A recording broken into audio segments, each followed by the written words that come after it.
Before I was not beautiful. Now I'm so pretty, you know. I like my new size hair. Whoa!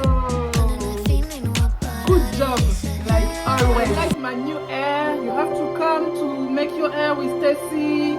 You do very good job. If you go to America, I will go to America to look for you. This is what we use for the hair. And after I make a eyelashes, but I want to show you just how the hair starts. And I've been making this hair right from when she cut this hair, because the hair was very shorter than this. I started making it because I've known her for a long time. So I used to do fixing for her. She used to do this lace frontal. So now she decided to cut her hair, and she's still making the hair in my hand.